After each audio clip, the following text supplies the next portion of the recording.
Les grosses têtes de Philippe Bouvard sur RTL. Bonjour, une nouvelle, la moyenne d'âge baisse. Oui. J'ai cru que c'était le petit nouveau, la nouvelle, dis donc. Elle baisse alors que dans notre cher et vieux pays, elle augmente. Eh bien, vos grosses têtes, elles baissent. Et je n'en veux pour preuve que la présence, pour la troisième fois, donc il a subi victorieusement son premier examen de passage, d'Yvan Le Bolloc.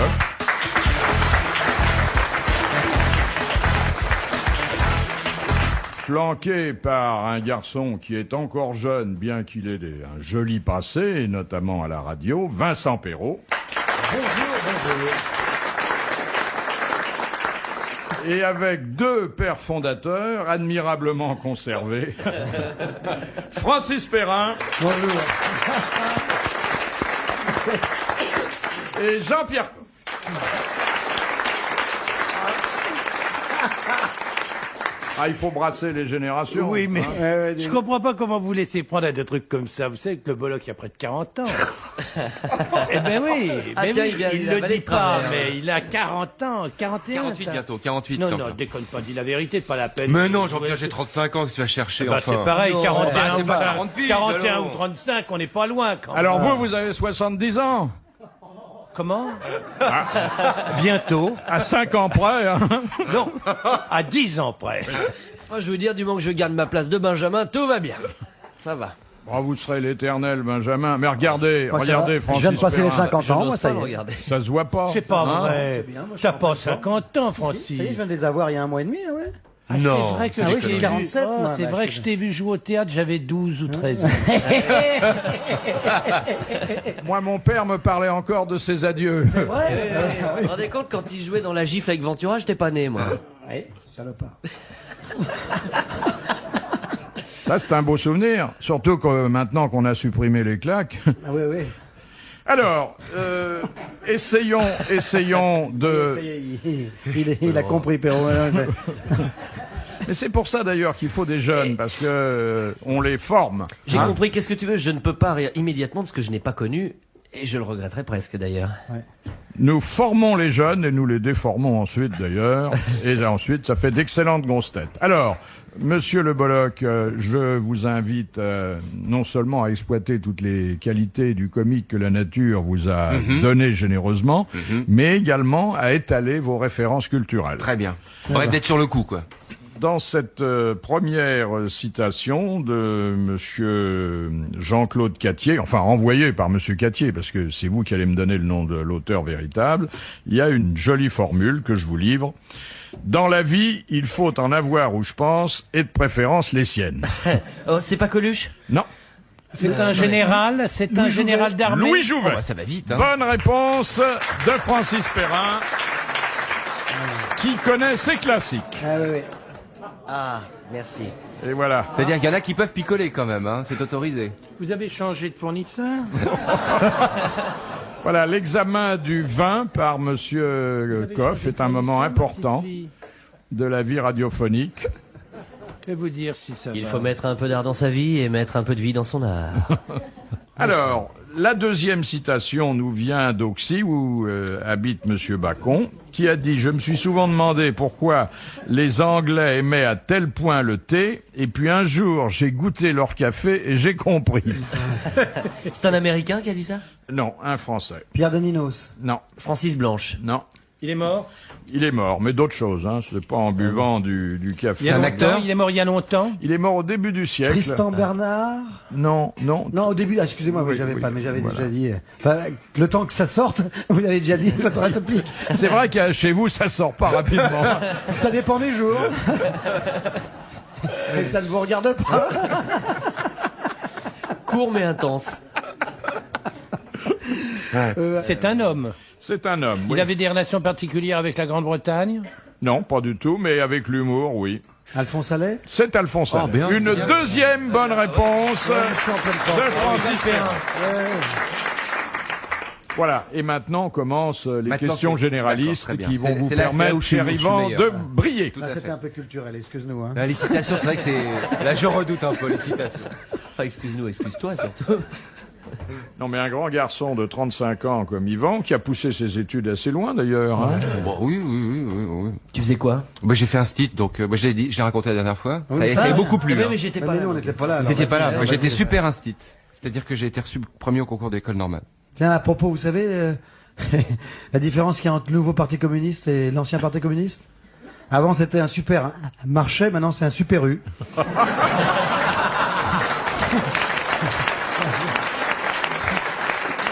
Voilà, c'est... Ah, c'est joli. Ah, c'est joli. Ouais, ça me fait penser comme j'étais un super instit, ça m'a fait penser à ça. Maintenant, une question de Monsieur Rapin. Où trouve-t-on la tunique albuginée? Ah bah c'est le... Allez, mais il faut pas la toucher, hein. Qu'est-ce que Elle est sacrée, hein. Qu'est-ce que c'est? La tunique albuginée? Qu'est-ce que c'est? Ah oui, il faut pas la toucher. Ça va... On ne veut pas. Alors, mais dites-moi où Est-ce que c'était pas la tunique du Christ, non?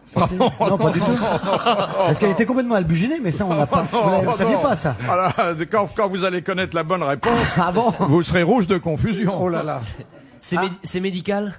C'est anatomique. Ah, c'est moi qui vous parlais, Philippe, hein, c'est Oui, pas Yvan. oui, mais... Non, On a un peu la même voix, alors.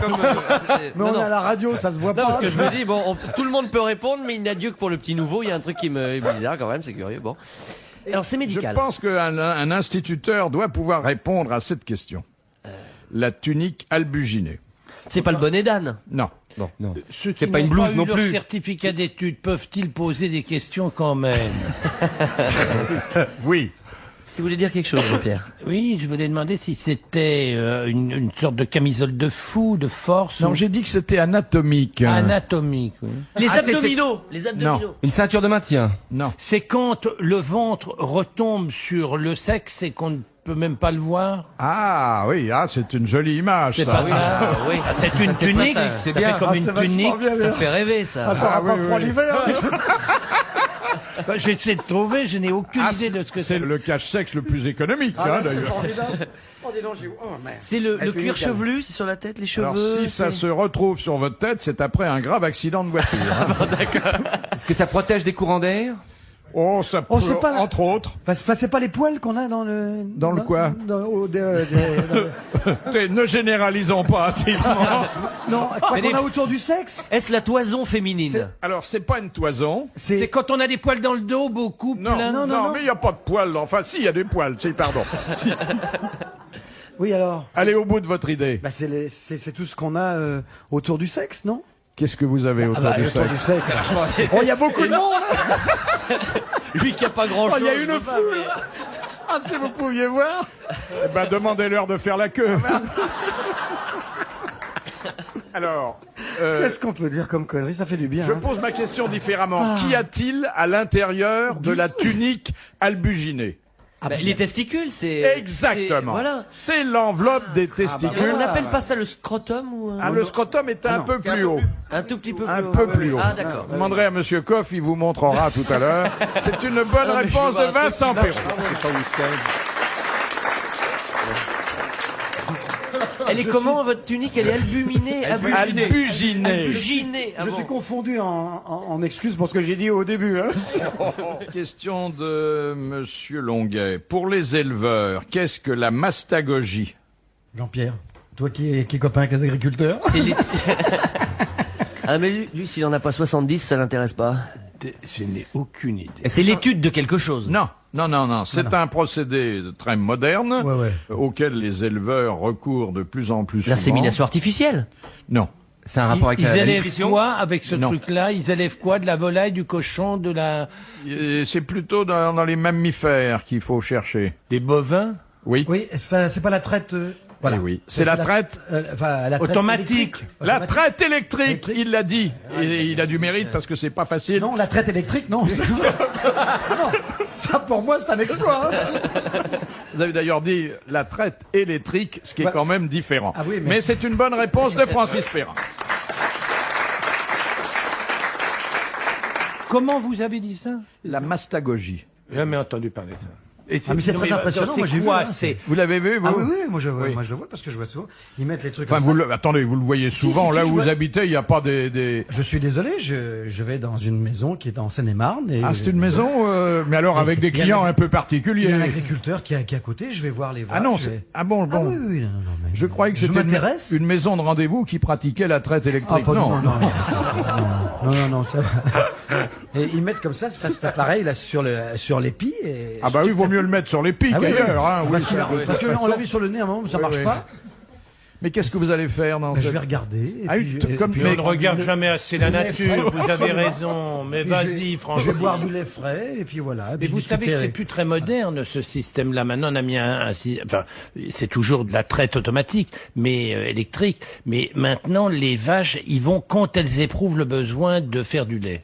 Avant, vous savez qu'il y avait des heures fixes. Ah oui, Il y non. avait une traite le matin, une traite le soir. Et alors, la surproduction du lait est tellement grande, vous savez que il y a tout de suite après la guerre, une Normande faisait à peu près 1500 litres, 1800 litres de lait par an. Maintenant, elles en font 8, 9, 10, 12 000. Il y a même une vache qui est réputée pour avoir fait 18 000 litres de lait dans son année. Alors, 2 traites par jour, c'est oui. Deux traites par jour pour des bêtes qui ont une grosse production laitière, genre Holstein, c'est insuffisant. Alors, il y a des salles de traite où elles vont automatiquement, quand elles commencent à avoir un peu mal à la main. C'est-à-dire quoi? Elles frappent avec leurs sabots, Non, la non, porte C'est ouvert. Alors Ah oui, c'est elles ont, ouvert. elles ont un peu mal à la mamelle et parce que c'est douloureux, hein, garder du lait sans. Oh là là. Oui, non. Vous savez, moquez-vous, on voit bien que vous n'avez jamais été vache. J'aurais dû dire vous n'avez jamais été mammifère, mais bon. Philippe a été oursin, il est pas vache. On peut et pas alors, tout être à la fois. Elles vont directement et par un système automatique, les embouts de la treilleuse Alors viennent ça s'installer sur implique les un pieds. dressage, ça, quand même. Non, quand vous avez mal, vous trouvez vite la solution. On les amène 1 ou 2 fois, puis c'est pas... Est-ce que vous avez vu l'autre jour, il y a une campagne de publicité qui vend du bœuf femelle. Je vous jure que c'est écrit en toutes lettres sur un panneau publicitaire. Il y a marqué bœuf femelle. Et alors, ils ont dû se rendre compte que il y avait une anomalie anatomique. Alors, ils ont transformé ça. Ils ont mis une vache femelle. Ce qui est enfin, une redondance pour le moins. Ça me fait beaucoup rire ces trucs-là. Non, mais pour vendre quand même un bœuf femelle. Non, mais vous imaginez. Cela dit, je reviens à cette vache quand même, qui est merveilleusement intelligente et organisée, qui sent que le lait afflue, qui veut s'en débarrasser, ou qui veut simplement aider son fermier à faire ses fins de Pas mois. qu'il aille de mal en pis. Qui va dans la bonne salle, qui se branche là où il faut, qui doit même tourner le bouton avec son sabot. Elle fait les carreaux en partant aussi. Oui, avec la queue. Et elle referme la porte. Non, je vous assure, maintenant tout est moderne. Hein. Elle fait le beurre. Les après, fermes, non, c'est très très moderne. Hein. Insémination artificielle et puis tout de suite après un veau, parce qu'il faut quand même faire un veau pour faire du lait. Hein, ça. Mais il est bon d'insister là-dessus. Tout le monde ne le sait pas. Non, mais on n'arrête pas le progrès, vous savez. Hein, c'est terrible. Ah oui. Gloria.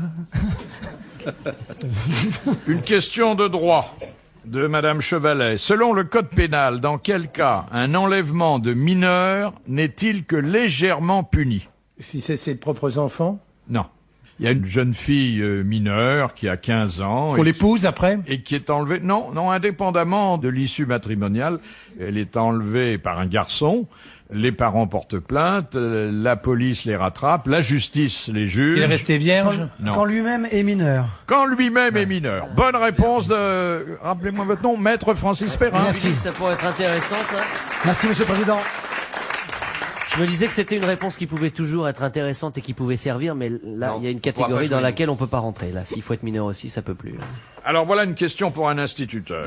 Ah, monsieur, Ah, c'est bien parce qu'il me met pas la pression. Là, à vieux, chaque t'as fois. une pression. Non. monsieur le Bolloc, là, il y a une chance culturelle qui ne repassera pas souvent. Les gars, on dit rien, nous, hein. On le laisse répondre, hein. Laissez, vous la piquez pas, les Vous gars. lui- Ah, il a un sympa. droit de préemption. Oui, Voilà. Au bout de 20 minutes, est-ce qu'on peut parler? T'enverras un petit télégramme. Et vous allez, Tu nous faxes la réponse demain, Yvan. vous allez même m'épargner le commentaire rituel sur le patronyme du monsieur qui pose la question, qui est monsieur Ramon. Ah bah On ne Voilà. dira rien sur Non, monsieur Ramon et surtout sur madame. Voilà. Alors, quelle est la différence entre aïeul au pluriel et aïeux au pluriel. Ah oui, non, ne soufflez pas, s'il vous plaît. Non, c'est pas cool. Non, on ne dit rien. Ah non. La différence entre... Vous pouvez Ça, répéter quoi, la c'est question, quoi, c'est un bon, quart c'est d'heure tout. de tranquillité, c'est pas le bout Oui, du c'est monde. pas non plus, hein. Un petit quart d'heure de silence sur RTL, ça fait du bien. D'ailleurs, on pourrait peut-être faire une pub là maintenant, un truc comme ça, non?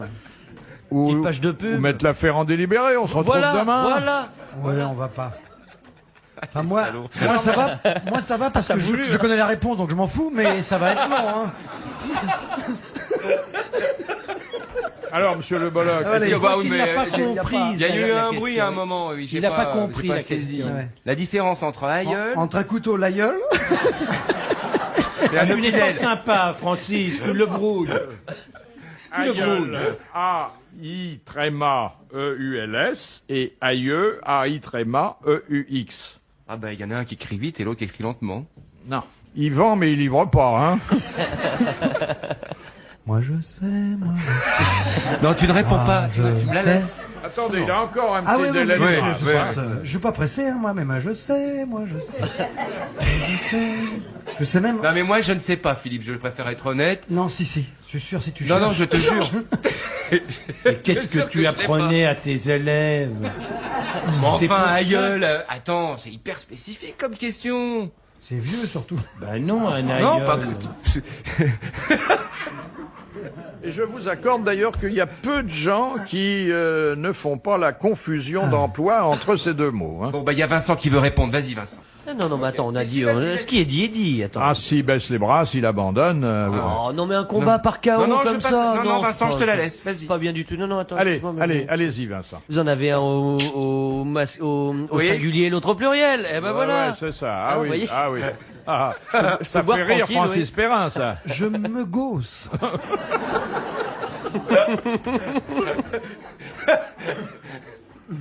Alors, la réponse. Oh, je sais pas si je vais la donner. Non, faites pas votre coquette, hein. Alors, les aïeuls au féminin, bien sûr, et qui sont nos aïeuls. Attends, regarde-le bien, Puisqu'on Philippe, le- ça lui plaît pas. on ce les que tu connaît. dis. Je te jure, Non, arrête. non, les aïeuls, ce sont les grands-parents très très proches, et les aïeux, c'est beaucoup plus ancien. bah voilà. C'est vrai. tout. Voilà. Mais Ben oui. féminin ou pas, il y a peu importe. Vous avez donné le très bon distinguo. Oh, je t'ai Ça pas. va. Bonne réponse Vous de êtes fort. Francis Perrin. C'est pas loin. Oh, j'étais Oh, prêt. je suis fatigué, hein. Je pensais que c'était une question de Non, sexe, je effectivement. vous avoue, c'est Yvan qui me l'a soufflé. Non, mais quand vous avez dit je connais la réponse, je l'ai pas cru, hein. Je dis, ah, il se vante, il se donne le temps de chercher. Et total, vous connaissiez le... Oui, c'est vrai. Ouais, ouais, Bah c'est oui. bien, Bah c'est oui. bien. C'est des choses qu'on n'invente pas, ça. Hein. Non, c'est la vraie culture. Question Celle suivante. qui ne sert qu'une fois tous les 10 ans. Voilà. Bah, non. Bon, bah, au revoir. Vous avez raconté cette histoire à Quiberon, ce dîner absolument incroyable où il y avait un maître d'hôtel qui avait versé une saucière dans une dame assez âgée qui avait un décolleté dans le dos. Et alors, enfin, l'histoire n'a pas commencé comme ça, mais c'était après qu'on ait perdu une patte d'un homard. Et après avoir été... Enfin, c'était un dîner absolument surréaliste. Deux dames qui s'installent devant moi. Et pour regarder la mer, les deux dames étaient côte à côte parce que dans cet établissement qui était à Quiberon, on regardait la mer en étant côte à côte. Et puis, bon, ces deux dames, c'était une vieille dame et son médecin, et elles commandent, et le menu était le suivant: homard rôti. Ensuite, il y avait une selle d'agneau, grillée, rôti, je sais pas quoi, et il y avait une giboulée de cerise. Et les deux dames, comme le homard arrive, et il y avait un maître d'hôtel qui était un personnage absolument extraordinaire, une sorte de valseur comme ça, très brillant, qui faisait un numéro à l'italienne, et qui commence à découper le homard pour montrer qu'il savait faire un numéro brillantissime, et tout à coup, il y a la patte d'un homard qui disparaît. Et le type laisse les deux homards sur la table, comme ça, il commence à chercher où était la patte de homard. La patte de homard avait entièrement disparu, et il était là partout, désespéré, il se met à quatre pattes, les deux dames s'impatientent, elles voulaient manger, le type cherchait partout les homards, pas de patte de homard, donc il y a eu une sorte de homard unijambiste. Une dame, alors les deux dames discutaient pour savoir qui allait prendre le homard où il y avait qu'une patte, enfin bref, on débarrasse les homards, le carré d'agneau arrive, arrive, et là, le maître d'hôtel découpe le carré d'agneau, là ça se passe à peu près normalement, et dit à son commis, à l'anglaise, le service. Alors, le commis regarde absolument effaré et il lui fait un signe en lui disant qu'il fallait servir par derrière et non pas par devant, alors le commis, un môme tout à fait tremblant, avait une saucière à la main et essayait de passer pour mettre de la sauce sur ce carré d'agneau. Et tout à coup, l'œil noir du maître d'hôtel le fusille, il prend peur, la saucière se verse lentement dans le décolleté de la dame de dos. Alors, la sauce était bouillante, évidemment. Et alors, imagine que moi, j'étais derrière cette dame. C'était une dame de 80 ans qui avait tout à coup retrouvé ses 20 ans. Elle dansait le mambo. Alors, elle bougeait comme ça, son postérieur sur sa chaise. Et évidemment, la sauce dégoulinait comme elle bougeait. Et alors, voyant le désastre, le maître d'hôtel attrape une serviette, l'enfile dans le décolleté. La dame, dernier instant de pudeur, dit « Oh non, non, pas ça !» Et lui essayait, enfin, on débarrasse le plat et arrive la giboulette cerise. Qu'est-ce que c'est qu'une giboulette cerise? Ce sont des cerises flambées au kirsch, servies sur une boule de glace à la vanille. Et arrive l'instrument de torture, le réchaud à alcool.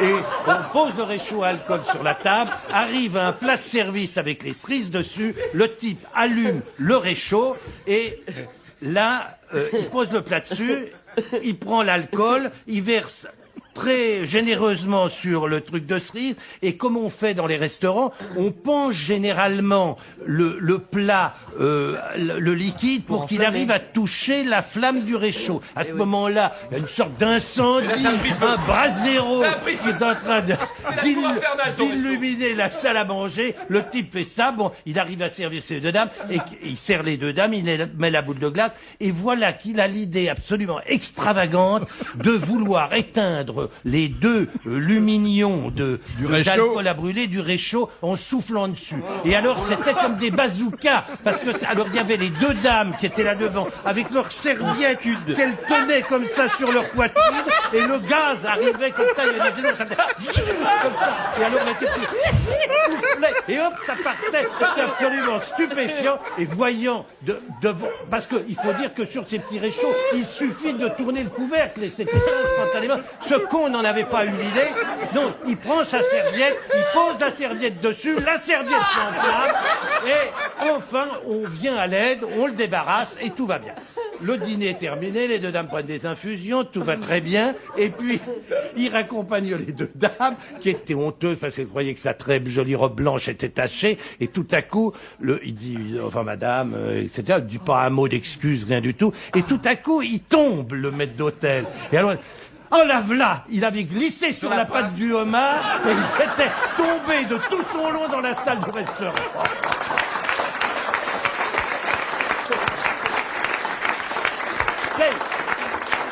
Je vous signale que c'est une histoire totalement authentique. Tout ce qui peut arriver comme catastrophe dans un restaurant qui s'accumulait les uns derrière les autres. Et quand on voyait le matériel arriver, je me disais, qu'est-ce qu'il va faire comme connerie?